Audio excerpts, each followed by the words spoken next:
오늘은 종려주일입니다. 왜 종려주일일까?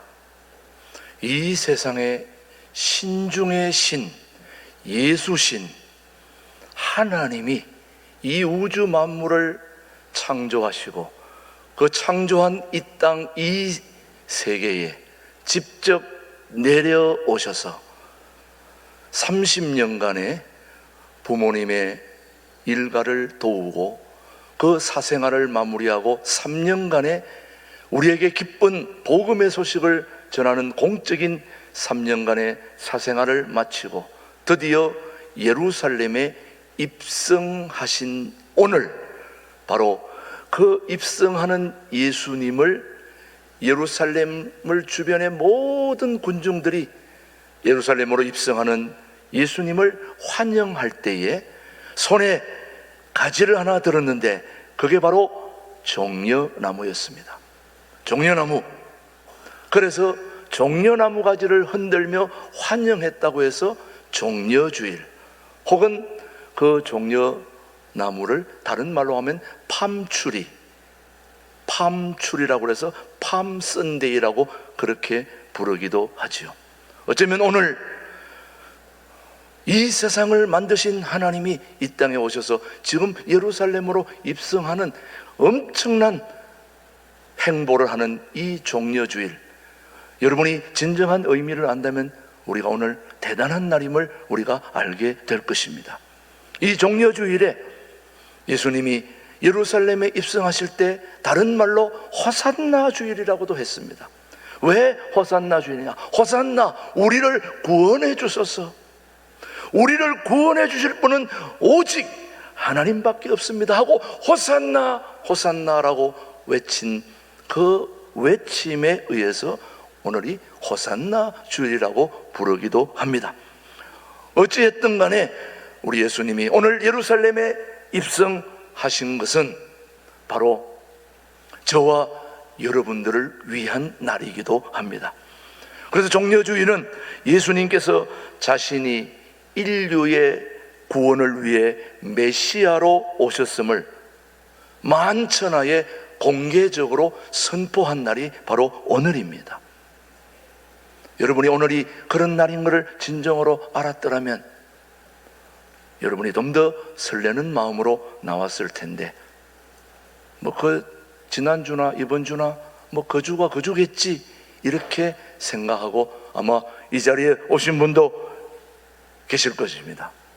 오늘 예수님이 예루살렘에 입성하시고 난 뒤 한 주간이 지난, 다시 말하면 다음 주간에는 우리 주님이 십자가에 지시고 다 죽은 줄로 알았는데 무덤에서 벌떡 일어나셔서 부활하셔서 온 인류의 구세주가 되신 것입니다.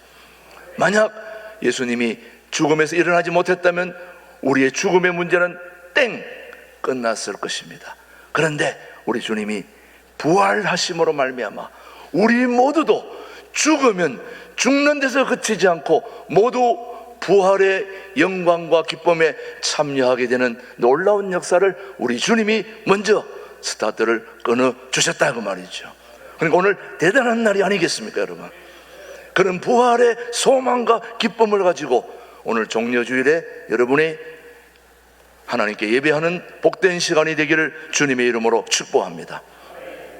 오늘 우리는 이 종려주일에 오신 예수님을 생각하면서 우리는 어떻게 우리 삶을 결단하고 부활의 승리의 그 반열에 들어갈 수 있을까? 오늘 두 가지를 살피면서 우리의 결단을 좀 촉구해 보고 싶습니다. 첫 번째, 우리 주님이 예루살렘에 입성하실 때에 많은 군중들이 나와서 종려나무 가지를 흔들면서 뭐 했을까요? 환영했습니다. 환영하는 무리들입니다. 자, 많은 사람들이 예루살렘에 입성하신 예수님을 뭐 했다고요?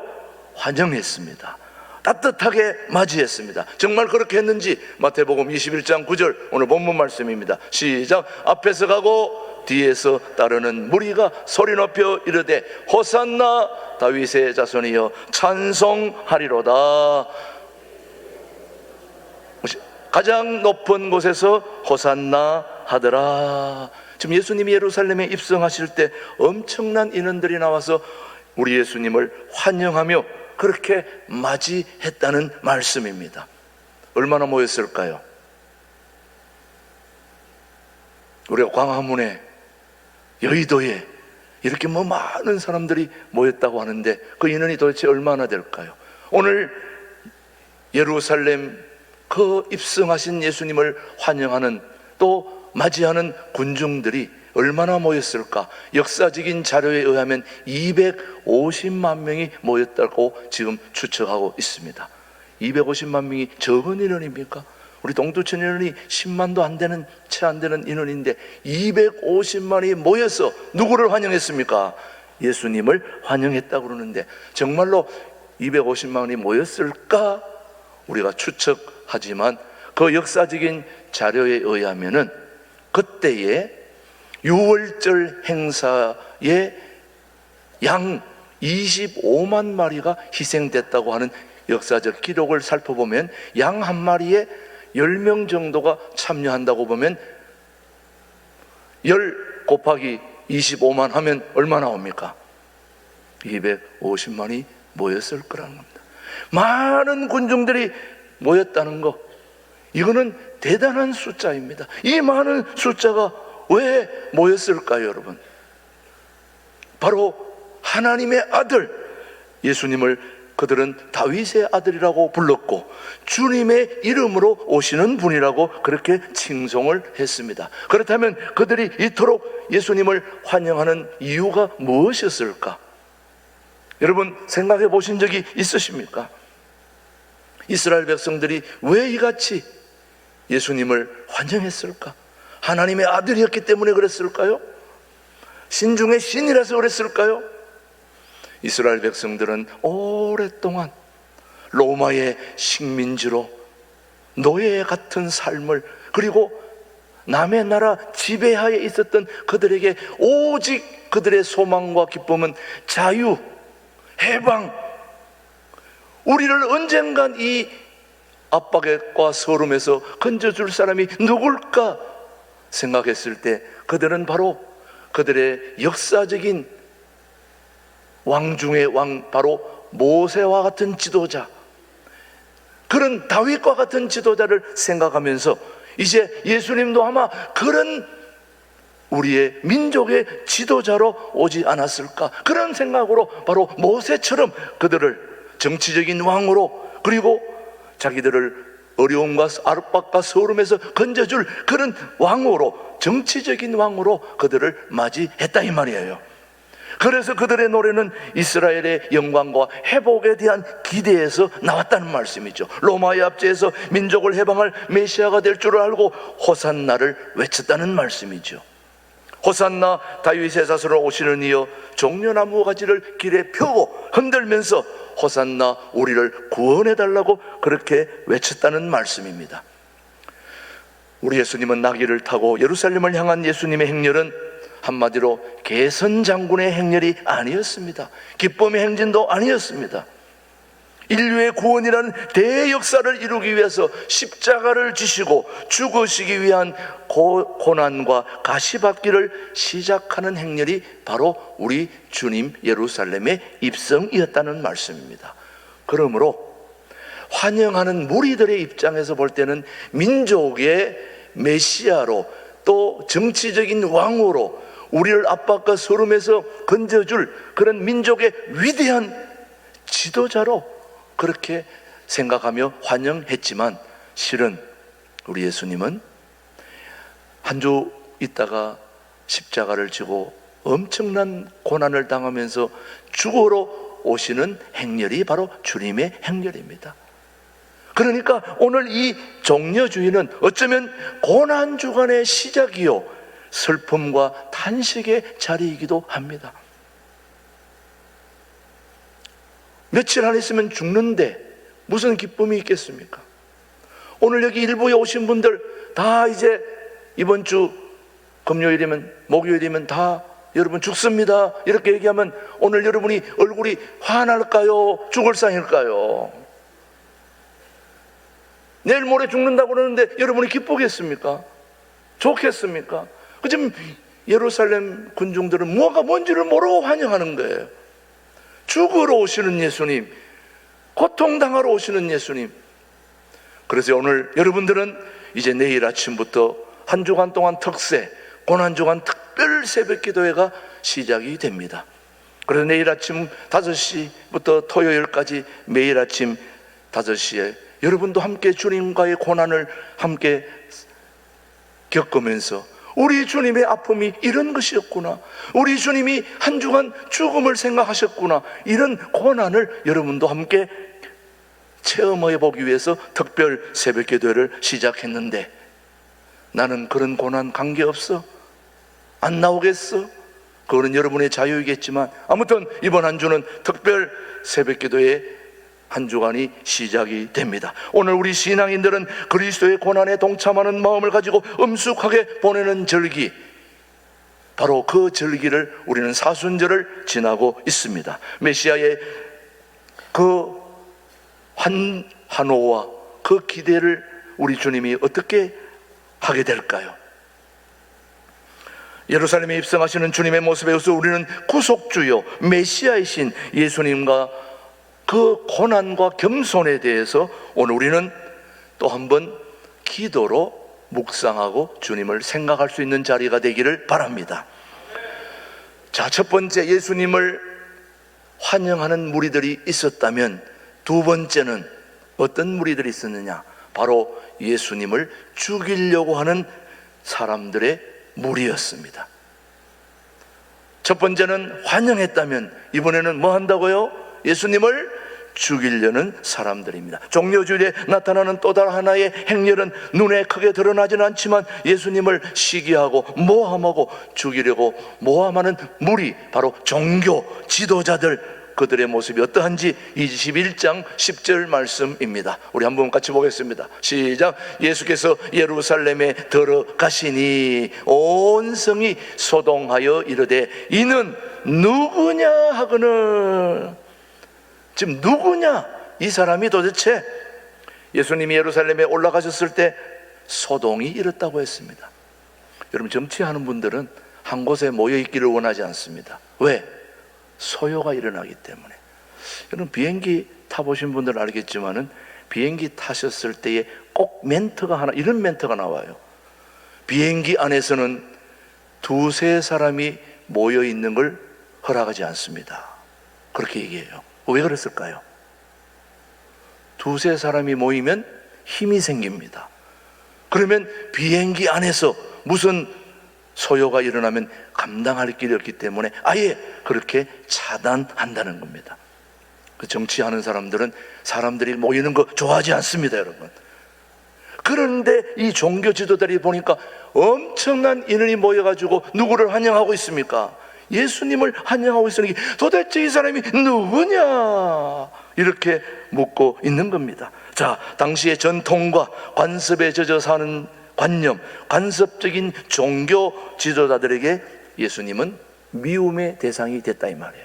예수님은 자유를 주고 먼저 묶이지 않고 늘 해방시키는 그런 예수님의 모습을 종교 지도자들은 원하지 않았습니다. 그래서 이들을 시기하고 죽이려고 했지요. 당시의 대제사장이나 종교 지도자들은 자신들의 고정관념과 전통에 도전한다고 예수님을 못마땅하게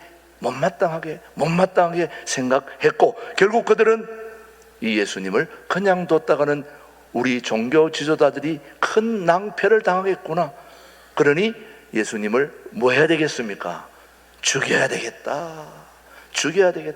그래서 예수님을 환영하는 무리들이 있는가 하면 예수님을 죽이려고 하는 무리들이 있었다 이 말이에요. 저는 여러분들이 예수님을 진정으로 구세주로 환영하는 무리들이 되기를 바랍니다. 예수님이 마음에 안 든다고 죽이는 무리에 동참하지 않게 되기를 바랍니다. 그런데 성경을 가장 잘 알고 교회를 가장 잘 아는 하나님의 아들 예수 그리스도의 존재와 역할에 대해서 가장 잘 알아야 하는 이 사람들, 바로 종교 지도자들이 모여 누구를 죽이려 했다는 겁니까? 예수 그리스도를 죽이려 했다는 말씀입니다. 오늘 잘 생각해야 됩니다. 우리 교회에서 또 이 땅에 존재하는 모든 교회에서 문제를 일으키는 사람들이 누구일까요? 밖에서 있는 사람들이 아닙니다. 이 교회에 문제를 일으키는 사람들은 바로 교회를 잘 아는 사람들입니다. 성경에 대해서 지식이 남보다 좀 더 있다고 생각하는 사람들입니다. 교회 안에서 하나님의 영광을 가리우고 부덕한 사람들이 누구일까요? 예수님을 가장 잘 아는 사촌 같은 사람들이 교회 문제를 일으키는 사람들이에요. 모르는 사람들은 일으킬 수도 없습니다. 우리는 예수님의 이름으로 모여서 무슨 일을 합니까, 여러분? 우리가 예수님의 제자들로서 함께 모여서 무슨 일을 하냐고요? 교회에 부정적인 얘기를 합니까? 남을 죽이려고 합니까? 우리는 모이면 서로 격려하고 위로하고 주님의 복음을 전하고 따뜻한 공동체가 되어야 되지 않겠습니까, 여러분? 서로 헐뜯고 물어뜯고 교회가 잘 되는데 안 된다고 부정적인 얘기를 하는 사람들, 이런 사람들이 교회에 문제를 일으키는 사람들이라는 거죠. 바로 오늘 예루살렘에 환영하는 무리가 아닌 예수님이 마음에 들지 않는다고 죽이려고 했던 그 무리들, 우리는 힘이 없는 자들을 위해서 기도하고 가난하고 어려운 사람들을 구제하고 그리고 교회에 오는 모든 사람들을 소망과 기쁨으로 따뜻하게 환영해서 우리 함께 천국으로 가는 공동체를 이루어야 될 줄로 믿습니다. 그런데 그렇지 않다고 해서 교회를 문제 삼고 하는 사람들이 바로 예수님을 죽이려고 하는 무리들에 속한 사람들이야, 이 말이죠. 자, 그렇다면 오늘 우리는 어떤 자세로 종려주의를 보내야 할까요? 알아야 합니다. 정확하게 알아야 됩니다. 오늘 10절에 보면 이 사람들이 누구냐라고 물었는데, 자, 11절 말씀을 한번 보겠습니다. 자, 환호하는 무리들은 어떻게 했는지 시작. 무리가 이르되 갈릴리 나사렛에서 나온 선지자 예수라 하니라. 이 사람이 누구냐라고 물었더니 갈릴리 나사렛에서 나온 누구다? 선지자 예수다. 오늘 일부 예배에 참여한 여러분들은 예수를 누구라고 고백하십니까? 누구라고 고백하십니까? 정말 여러분이 예수를 누구라고 고백하느냐에 따라서 우리의 존재는 완전히 달라지는 것입니다. 신앙의 자세도 달라지는 것입니다. 예수님이 과연 누구신지를 바로 아는 데서부터 참 신앙의 삶이 시작되기에 저는 여러분들이 예수님을 잘 바로 알 수 있게 되기를 축복합니다. 오늘 종려주일을 맞이하여 예루살렘에 입성하신 예수님을 정치적으로 혹은 자신들의 이해관계를 따라서 호산나라고 하지 말고 구세주로서의 호산나를 고백하는 우리 일부 가족들이 되기를 축복합니다. 축복합니다. 어느 누구도 예수 그리스도를 통하지 않고는 결코 생명을 얻을 수가 없습니다. 그분만이 우리의 생명의 수요자인 것입니다. 예수님의 구주 되심을 바로 알 때 진정 하나님의 구원의 행렬에 우리 모두 동참자가 될 수 있는 것입니다. 저는 바라기는 우리 신광들에게 모든 교우들이 우리에게 진정한 생명을 주시고 구원자 되시는 예수 그리스도를 참 구주로 주인으로 고백할 수 있게 되기를 주님의 이름으로 축복합니다. 기도하겠습니다. 하나님, 종려주일에 우리를 불러주심을 감사합니다. 예루살렘에 입성하시는 예수님을 환영하는 무리들, 배반했던 무리들 가운데 우리는 예수님이 누구인가를 분명히 알고 헌신하며 끝까지 따르는 저희들 되게 하여 주시옵소서. 예수님의 이름으로 기도드립니다. 아멘.